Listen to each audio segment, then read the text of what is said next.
Embark on a thrilling new chapter in the Resident Evil universe as you take on the role of Chris Redfield. With Ethan Winters gone, it's up to you to lead the charge against the malevolent forces threatening to engulf the world. Join Chris as he ventures into the village to save Rose and stop Mother Miranda. Traverse the treacherous woods and witness the chaos unfolding below. Chris Redfield found himself amidst the frenzied onslaught of lichens. Chris wields a targeting device, each strike punching holes into the writhing mass of Megemycete. As the dust settles from the aerial strikes, paths open up underground. Descending into the depths, he encounters Urias, walking wolfman whose twisted form seemed imperious to conventional attacks. After a grueling struggle, Chris emerges victorious. Making his way deeper into the labyrinthine chambers, he reaches the heart of the Megemycete chamber, where he set explosives. One final obstacle remained: Mother Miranda. As you delve deeper into the labyrinthine chambers beneath the Megemycete, your eyes fall upon a chilling discovery: a medical record detailing the unique abilities and vulnerabilities of each of the lords. Lady Dimitrescu, a figure of dread and power, possesses a formidable regenerative ability, capable of healing external wounds in mere seconds, transforming her nails into lethal claws. This rapid regeneration comes at a cost, as she must regularly consume human flesh and blood to maintain her powers. Without proper balance, the consequences are dire, leading to uncontrollable mutations that threaten to consume her entirely. You continue your investigation. Another medical record sheds light on Donna Beneviento, a mysterious figure cloaked in darkness. Despite her severe mental illness, her brain functions appear to be normal, adding to her mystery. Physically, she appears no different from an ordinary human.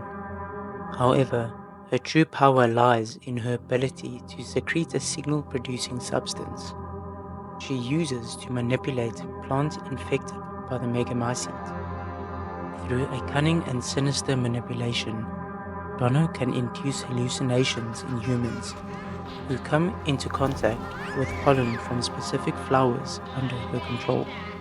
But perhaps even more unsettling is her connection to her dolls, which she has divided her Cadeau among, granting her remote control over them. Mentally underdeveloped yet dangerously cunning, Donna Beneviento remains a shadowy presence, her true motives shrouded in mystery. Salvatore Moreau, a tragic figure whose body has undergone drastic transformations due to the Cadeau. His internal organs have been altered to resemble fish-like gills and a swim bladder, grotesque mutation that defies the laws of nature. Moreau's body is plagued by irregular cell division, leading to uncontrollable transformations. He undergoes a horrific metamorphosis, transforming him into a giant fish. Delving deeper into the records, you uncover the startling truth of Carl Heisenberg, a man with supernatural powers. His body harbors electric organs akin to those of an electric ray, which are intricately linked to his nervous system. This unique physiology grants Carl the ability to generate and manipulate electricity throughout his entire body. With this power, Carl can harness magnetic fields, effortlessly bending and shaping metal to his will, a testament to the awe-inspiring potential of the Cadeau. Yet, despite the formidable abilities, each record ominously concludes with the same chilling assessment: they are deemed unfit vessel for Eva. As you piece together the fragments of the twisted puzzle, a chilling revelation unfolds. The failed experiments, once ordinary villagers, have been transformed into savage lichens, mere shadows of their former selves. In your quest for answers, you uncover the origins of the horror that has befallen the village. Miranda, consumed by the grief after the loss of her daughter, sought solace in the depths of a cave. Yet in the darkness she stumbled upon something far more sinister, a mold that defies death itself. In a twist of fate, Miranda discovers that the mold retained the consciousness of the deceased, a revelation that would change the course of history.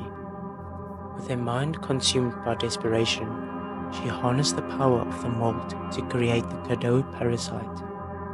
As Chris delves deeper, he uncovers a shocking letter addressed to Mother Miranda from Oswald E. Spencer, the infamous figure behind the creation of the Umbrella Corporation. In the letter, Spencer recounts his visit to Miranda's village as a medical student, where he was intrigued by her research and sought to use it to evolve humanity by infecting them with the mold. Further exploration reveals a trove of Godot parasites and images depicting scientists conducting research on a mysterious subject named Eva. Among the photographs is a striking portrait of Mother Miranda herself, hinting at a pivotal role in the unfolding events. But the most startling discovery awaits Chris in a locked cell, where he finds an unexpected prisoner, Mia. The implications of her presence in this clandestine chamber raise more questions than answers, leaving Chris to grapple with the mysteries surrounding Miranda's research. As Ethan's eyes flutter open, he finds himself in the company of Eva, who delivers a revelation that shakes him to his core. Ethan learns that he is not alive in the conventional sense. In fact, he has been dead for 3 years, a victim of Jack's murderous rampage in Resident Evil 7. Yet, somehow, he continues to exist. Eva explains that Ethan's body is constructed out of mold. That is why his body was able to withstand so much damage. Upon waking from his dream, Ethan turns to the mysterious figure of the Duke. Ethan makes a solemn request to be taken to Mother Miranda to confront her and save his daughter. As Ethan's gaze falls upon Mother Miranda, a scene unfolds before him that defies comprehension. She stands amidst the swirling mists of mold, her hands outstretched towards the figure, Rose, his daughter. A gunshot shatters the stillness. In a desperate plea, she proclaims that she cannot bear to lose her daughter again, as Mother Miranda's true form is revealed. With each blow, Mother Miranda shifts and transforms. Yet, against all odds, Ethan emerges victorious. With Rose in his arms, he prepares to make his escape. But the ever-growing mass of Megemycete threatens to engulf them all. Chris rejoins Ethan, offering his aid in their desperate bid for survival. Together, they navigate the treacherous mold. In a heartbreaking moment, Ethan's strength wanes, and Chris steps in to protect Rose. With a heavy heart, Ethan entrusts Rose to Chris's care, covering her with his jacket as a final act of love. As he takes the detonator from Chris, Ethan becomes separated by the encroaching Megemycete and heads towards the looming mass. Chris escapes with Rose, passing her to Mia, just as a massive explosion engulfs the area below. Mia and Chris acknowledge that Ethan's journey has reached its end. Observing a soldier from the BSAA, Chris gives a solemn order to head towards the BSAA HQ, knowing that their fight is far from over. As Rose finishes the book that once brought comfort in the beginning of her journey, she steps off the bus and heads towards a familiar destination, the grave of Ethan Winters. With gentle hands, she lays flowers upon his gravestone, marking his birthday. Lost in conversation with her father's memory, Rose is interrupted by the arrival of an agent from her security detail, who had been searching for her. Condescending, he refers to her by name Evelyn. Enraged by the mention of her name that represents a past she wishes she forgot, Rose seizes the agent by his tie. She threatens him with consequences even Chris Redfield couldn't imagine. A nearby sniper awaits orders. However, the agent dismisses the sniper, underestimating Rose's capabilities. Inside the car, Rose chastises herself for her outburst, but the agent reassures her, drawing a parallel between her and her father, Ethan Winters, a comparison she proudly accepts. Before they can fully depart from the cemetery, an unknown figure emerges, approaching their vehicle with an air of mystery.